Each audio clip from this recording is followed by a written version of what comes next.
Ang Diyos mahigugmaon, ug nahigugma sa mga tawo sa kalibutan. Pinaagi niini gipadala niya iyang bugtong anak,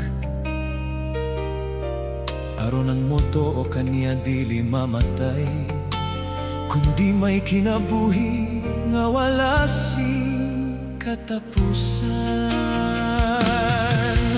Busa-usa kini ka promise sa Dios igsoon,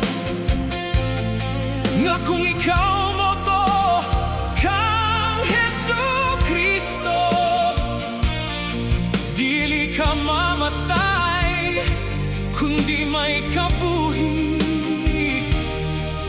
nga wala sing katapusan.